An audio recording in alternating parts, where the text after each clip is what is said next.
Quand Monsieur Xing n'est pas là, le patron, c'est David. C'est le plus ancien résident des lieux. Il a 64 ans et habite ici depuis 12 ans. Avant, il dormait dans la rue. Ce sont les services sociaux qui lui ont indiqué cette adresse. Qu'est-ce que vous attendez ici? J'attends rien, seulement la mort. Quoi? J'attends la mort. Qu'est-ce que je pourrais attendre? David raconte avoir été cuisinier, commerçant, bandit. Il vit dans une pièce à l'étage. Il appelle ça une mezzanine. Un réduit minuscule où il ne peut pas se tenir debout. Mais pas question de s'apitoyer sur son sort. J'ai toutes les machines ici. La télé, la sono, le frigo.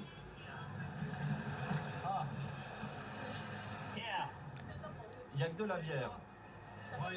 Moi, je bois que de la bière. J'ai tout, sauf de l'argent. Ici, David paye 100 € par mois.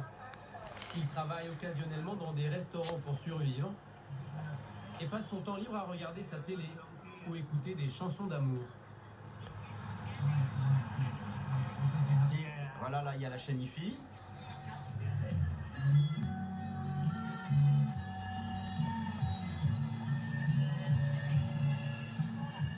Il a même son coin Feng Shui où il fait couler de l'eau pour attirer la prospérité.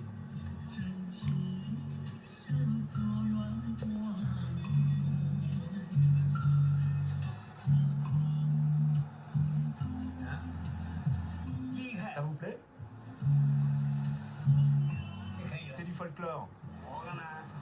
Avec le temps, David a pris des responsabilités ici et s'occupe du ménage. Les toilettes, c'est par là. Il préfère plaisanter de l'état des lieux. C'est les meilleures toilettes de Hong Kong, vous comprenez?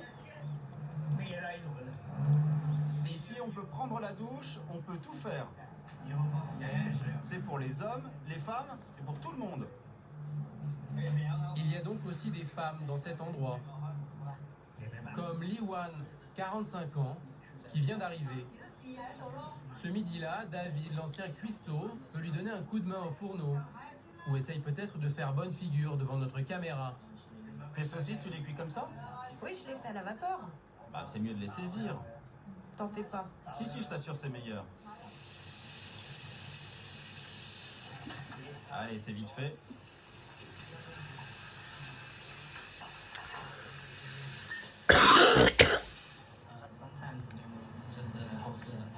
Alors, ça te va? Oui. C'est bien, non?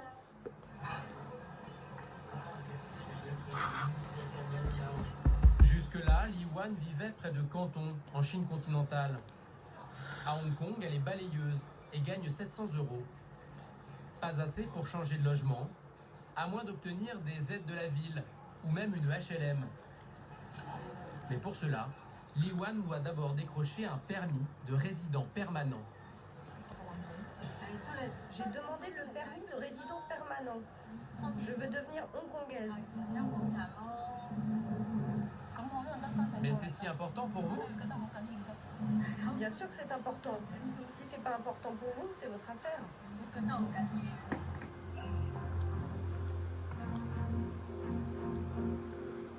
Pour décrocher son précieux sésame, Li Wan doit travailler ici pendant 7 ans.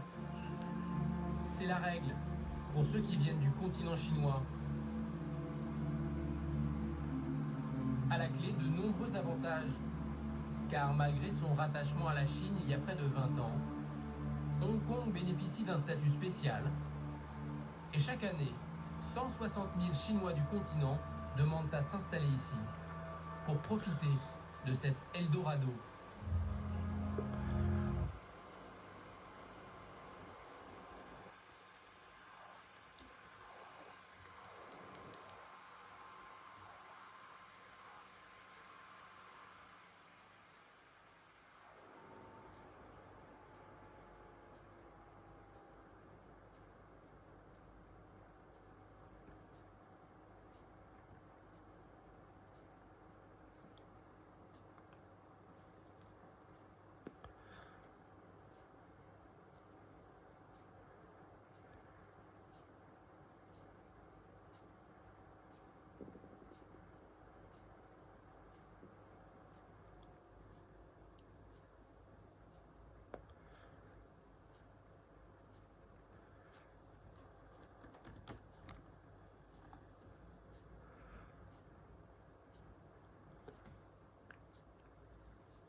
À 36 ans, Lee Mei-san, elle aussi, habite un logement minuscule, mais avec toute sa famille. Si elle supporte cette vie, c'est pour donner un avenir à ses enfants. Tu attends maman ici, hein? Je vais chercher ta sœur. Tu attends, je reviens, d'accord? Elle a quitté son village rural près de Canton il y a 7 ans avec son mari. Aujourd'hui, elle a 3 filles. Cela aurait été impossible en Chine continentale, où la natalité est très encadrée par l'État. Lynn, c'est ta maman. L'établissement est réservé aux familles les plus démunies. Les fournitures scolaires y sont gratuites. Mais pour la maman, le plus important, c'est le niveau scolaire, bien meilleur ici que dans le reste de la Chine. Beaucoup de choses sont différentes. Ici, Lynn apprend déjà l'écriture traditionnelle. Sur le continent, on l'apprend lors des études supérieures. Pour l'anglais, c'est pareil, c'est plus tôt. Allez les enfants, on va par là.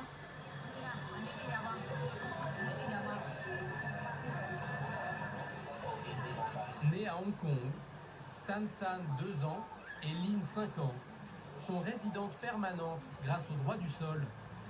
Elles bénéficient d'une meilleure sécurité sociale que sur le continent. Lee Mei-san travaille dans la restauration, son mari dans le bâtiment. Ensemble, ils gagnent en moyenne 1200 € par mois. La famille habite cet immeuble d'un quartier populaire, dans un appartement divisé.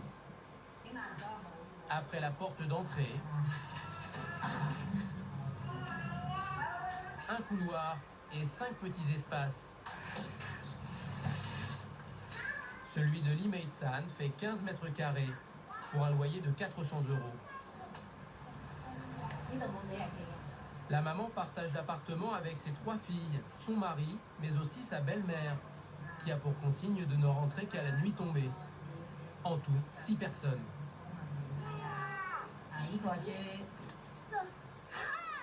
À l'heure des devoirs, difficile de se concentrer pour Kin, 12 ans, l'aîné des filles. Mais pas de quoi se plaindre. À son arrivée à Hong Kong, la famille en a vu d'autres. Avant, c'était pire. On était plus à l'étroit. Là où on était, il y avait juste un lit. On était déjà 4. Quand la grande travaillait à sa table, personne ne pouvait passer. À 36 ans, le père de famille Zhu Liquan est ouvrier dans le bâtiment. Maman, papa est rentré. C'est grâce à lui que la famille s'est installée dans la ville. Ou plutôt, grâce à son père. C'est grâce à ce papier qu'on a pu venir ici. Zhu Luquan a immigré ici en 1949. Il est devenu hongkongais avant de mourir en 1982. Et comme le dit la loi, quand un résident meurt, ses enfants peuvent demander à hériter de ce statut. Son acte de décès a été le sésame de la famille. Tout ce qui nous arrive, c'est grâce à ça. Grâce à ce statut de résident permanent, Zhu Liquan a fait une demande de logement social. C'était il y a 7 ans. En attendant, ils vivent assises dans 15 mètres carrés. Même dans ces conditions, ils ne regrettent pas de s'être installés à Hong Kong. Arrête de jouer. On mange. Aujourd'hui, on ne peut plus faire marche arrière. On ne rentrera pas au village. Là-bas, c'est trop difficile, même avec un logement plus grand. Chez nous, à la campagne, il n'y a pas d'argent. C'est trop pauvre.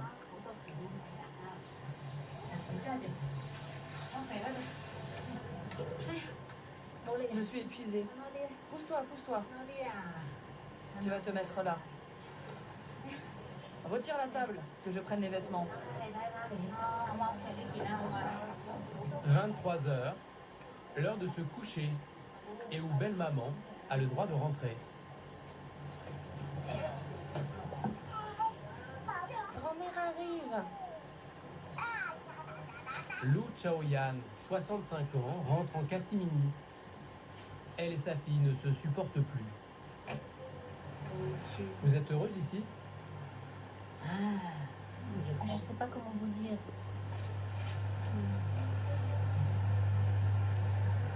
Je veux pas en parler.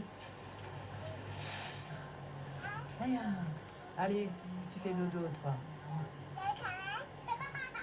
Malgré la promiscuité, la famille est chanceuse. Dans le même immeuble, 4 étages plus haut, il y a bien pire. Pour 105... Dans le même immeuble, 4 étages plus haut, il y a bien pire. Pour 150 €, des logements insalubres. Pas de murs en briques, mais des parois de bois. Et des cloisons qui ne vont pas jusqu'au plafond.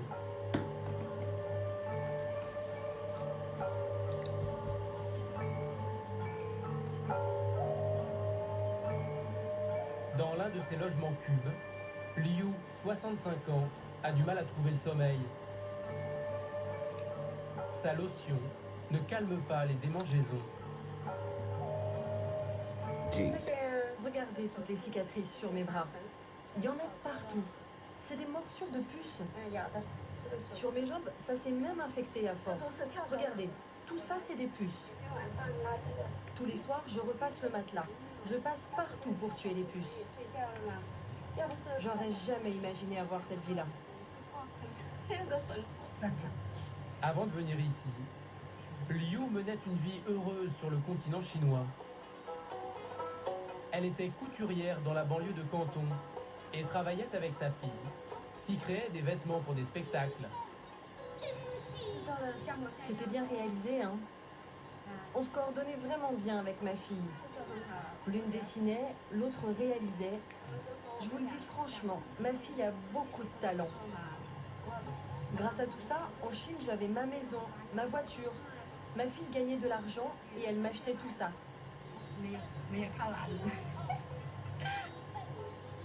En 2004, Liu décide de tenter sa chance à Hong Kong.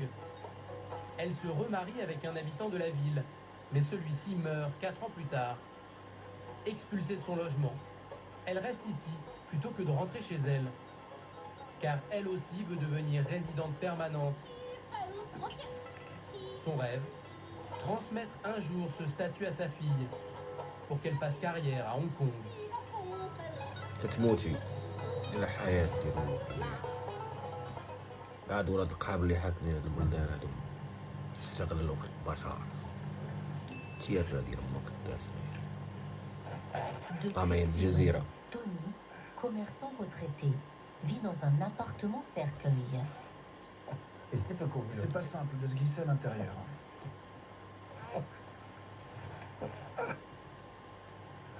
À Hong Kong, c'est ainsi qu'on appelle ces placards de 4 planches de bois. Une boîte de moins de 2 mètres carrés. Mais ici, c'est légal. Dehors, il y a un ventilateur, mais quand je ferme la porte de ma boîte, c'est oppressant. J'aurais envie de me... J'ai envie de me... On tourne en rond. Si je n'avais pas la télé, je parlerais avec le mur. C'est l'horreur.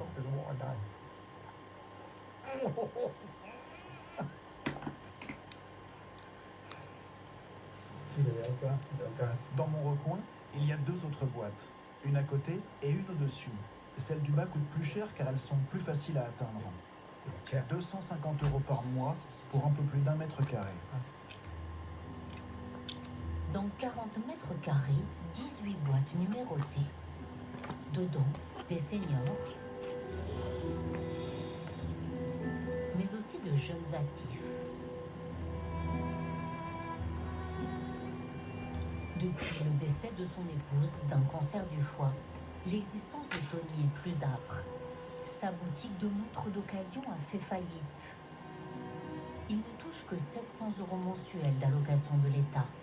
Une proie idéale pour les marchands de sommeil privés qui pullulent à Hong Kong. Des appartements boîtes, il y en a une dizaine dans tout l'immeuble. Ici, vous avez 18 boîtes. Le loyer va de 220 à 250 € par mois. Pour le propriétaire, ça fait presque 5 000 € qui rentrent par mois pour 40 mètres carrés. C'est un business juteux. C'est plein de puces. Elles piquent et on gonfle comme un ballon. C'est aussi envahi de rats. On les voit courir. De l'insecticide et partout des pièges contre les rongeurs. La face cachée de la ville la plus riche de Chine.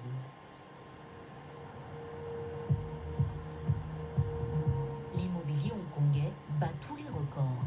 25 000 € le mètre carré en moyenne, 3 fois plus qu'à Paris. La location d'un 3 pièces dans le centre coûte 7 000 €. Le marché très spéculatif n'est pas encadré. Il n'existe que peu de logements sociaux. Sur ce confetti pris en sandwich entre mer et montagne, les 7,5 millions d'habitants s'entassent dans une jungle verticale. Certains immeubles, comme le Monster Building du film Transformers, sont devenus célèbres. L'hyperluxe côtoie la grande pauvreté. 5 000 milliardaires et 300 000 millionnaires. Tandis que beaucoup ne tiennent même pas debout dans leur logement.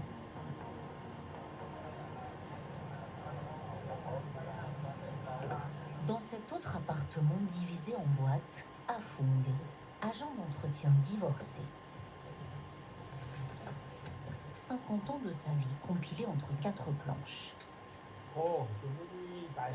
Je fais le ménage dans un immeuble qui regroupe des PME.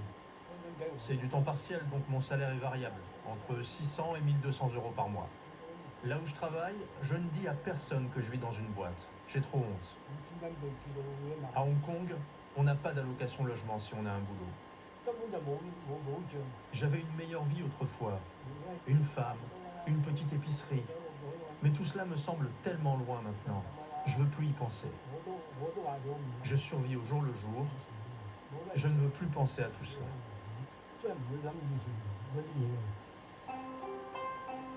Humidité et vétusté. Les installations électriques sont dangereuses. Les 35 mètres carrés, insalubres. Une seule cuisine, un frigo, une douche pour 14 hommes. Une gangue de poussière et de crasse.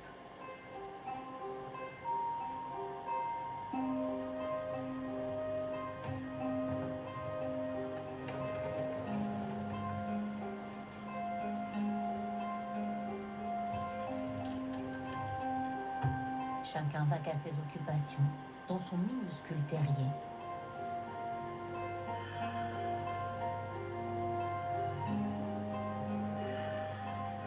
Ces locataires paient leur loyer en espèces. Ils n'ont pas de bail. Prends la chaise, assis-toi. Bon les gars, on mise quoi pour la première course?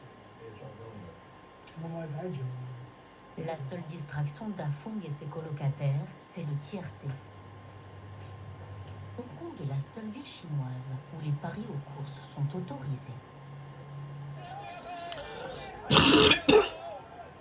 Le numéro 9, le 9, plus vite, allez, allez, le 9. Ah merde, il est distancé. Afung dépense 10 à 20 € par semaine. J'ai perdu. Si je gagnais un jour le pactole, j'emmènerais mon fils au restaurant et je lui achèterais des cadeaux. Voilà, c'est lui. Il vit avec sa mère et ses grands-parents parce que moi, dans ma boîte, je ne peux pas l'accueillir. Il a 14 ans maintenant. Quand j'ai un peu d'argent, on va manger ensemble des raviolis et on regarde la télé sur le téléphone portable. Parce qu'ils étouffent dans leur boîte, beaucoup d'hommes esselés se regroupent en journée dans les jardins publics.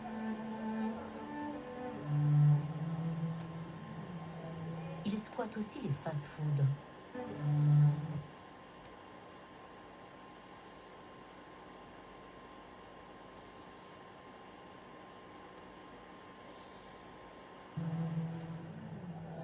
Ils squattent aussi les fast-foods.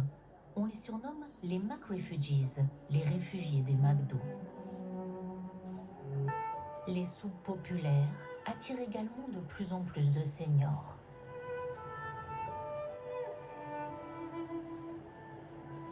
certains vivent même comme des volailles en batterie. Dans ces 25 mètres carrés, 10 cages en grillage d'1,80 m sur 60 cm. Deng Luwai, 70 ans, paie la sienne 150 € par mois. On se faufile par le trou comme ça. Et puis on dort dedans. Que dire d'autre? La retraite par répartition n'existe pas. Monsieur Wei ne touche que 400 € de pension. Beaucoup d'actifs prennent en charge leurs vieux parents. Mais lui est fâché avec sa fille. Je suis arrivé de Canton à la nage dans les années 75. J'ai nagé 7 heures à l'époque. Autour de moi, des gens se faisaient tirer dessus par les milices. Piégés dans cet entrelac de ferraille, ils vivent, ils meurent aussi. Le visage de ceux qui sont partis s'estompe sous la poussière. J'ai perdu mes 2 meilleurs amis du Covid. L'un habitait dans cette cage. Et l'autre, je vous montre, il est mort dans cette cage-là. Sur le sol, les papiers du décédé. Il était vigile. Dans sa cage, son traitement contre le virus. J'ai appelé des ambulances, mais elles ne sont jamais venues. Les secours ont trop tardé et les travailleurs sociaux aussi. Ça me rend vraiment triste qu'il soit mort dans une cage comme ça. À Hong Kong, un senior sur 3 endure ces conditions de vie indignes. Ils sont les oubliés de l'économie la plus libérale du monde. Mais de plus en plus de familles qui ont un travail stable, fixe, vivent également dans des micro-logements. Avec 130 000 habitants au kilomètre carré, Mongkok est le quartier le plus densément peuplé de la planète. Miu Miu a 44 ans. Vous pouvez payer la caisse là-bas. Vendeuse de fruits et légumes en CDI, elle est née en Chine continentale, mais a déménagé il y a 13 ans. Alors enceinte, elle rêvait de liberté et d'une vie meilleure pour son enfant. Ici, je travaille de 7h du matin à 20h. 13 heures par jour, 6 jours par semaine. J'ai un seul jour de congé. Les fruits sont tous mûrs, hein.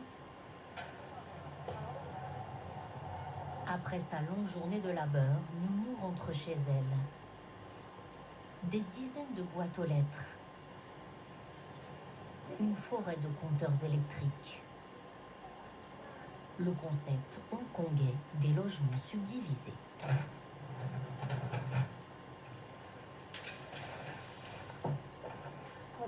Au départ, c'était un seul appartement. Mais le propriétaire l'a partagé en 3.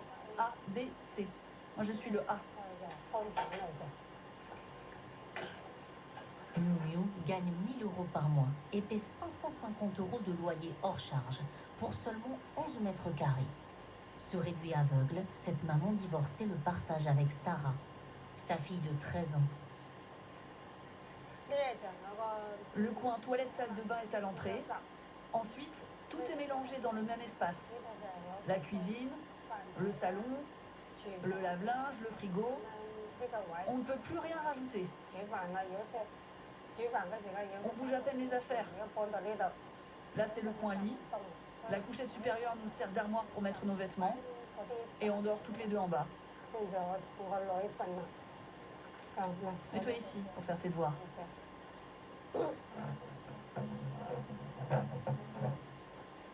Miu Miu touche une petite pension alimentaire de son ex-mari pour offrir à Sarah des cours de soutien scolaire.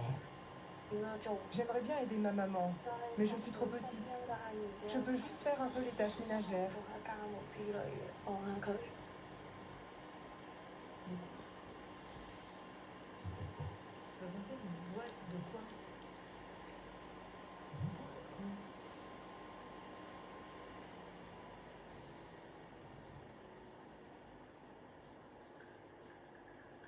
Ce vélo devait permettre d'aller beaucoup plus vite et pourtant il a été interdit avant même d'être testé en course. Mais alors pourquoi une telle sanction? Dans les années 80, le cyclisme n'imposait pas encore un cadre technique aussi strict qu'aujourd'hui. Et c'est aussi à cette époque que tout le monde commence à comprendre l'intérêt de l'aérodynamisme sur la performance. Parmi eux, le champion italien Roberto Visentini va avec son équipe participer au développement d'un vélo révolutionnaire. Pendant les mois qui précèdent le Giro d'Italia 1985, un modèle inédit est mis au point pour le contre-la-montre, le Battagline Piranha, pensé comme une véritable arme secrète. Mais ça ne va pas plaire à tout le monde. Certaines sources expliquent que Visentini aurait gagné 3 secondes par kilomètre à l'entraînement. Le détail le plus fou de ce vélo, c'était la roue avant. Elle avait été dessinée pour mieux guider l'air et réduire les turbulences autour du pédalier. Mais en réalité, tout le vélo avait été pensé pour l'aérodynamisme, avec une position du coureur plus avancée et une structure très futuriste pour l'époque. Alors, quand Visentini et son équipe se présentent au départ du prologue du Giro 1985, il ne passe évidemment pas inaperçu. Les officiels examinent le vélo et finissent par l'interdire avant même le départ, estimant qu'il procure un avantage aérodynamique jugé injuste. Mais Visentini prend finalement le départ sur un vélo plus classique et termine tout de même deuxième. Mais ce genre d'invention va pousser le cyclisme à encadrer de plus en plus strictement le matériel pour éviter l'injustice et éviter une course à l'armement technologique. Ce vélo devait permettre d'aller beaucoup plus vite et pourtant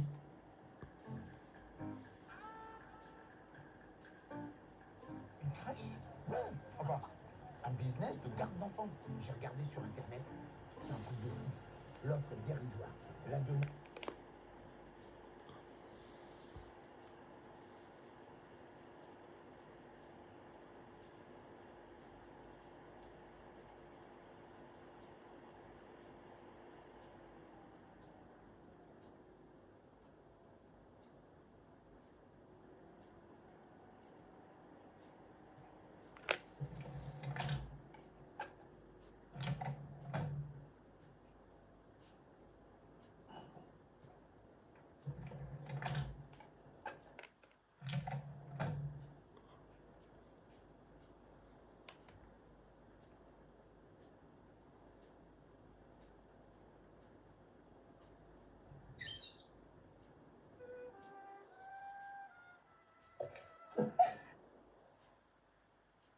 Can I steal a child?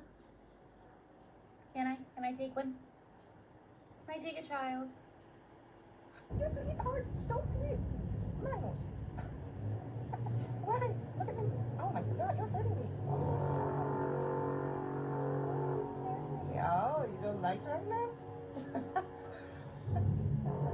Huh? Help. Help. Oh, how can I help? What? Is there a way I can help? I need help. We'll add an extra something in here. Something doesn't belong. Move. On préconise ma fille, tu verrais comment elle galère pour faire garder ses gosses. Et c'est pas la seule. Jérôme, il y a un marché à prendre. Tu rigoles? Il y a un marché à prendre, je te dis. Mais écoute Alain, je sais pas si je suis la bonne personne. Pourquoi tu t'adresses pas à ton agence locale? Jérôme, entre les conseils d'un petit chef d'agence et ceux d'un ami qui bosse pour une boîte qui finance le CAC 40, je veux dire, c'est tout vu, hein.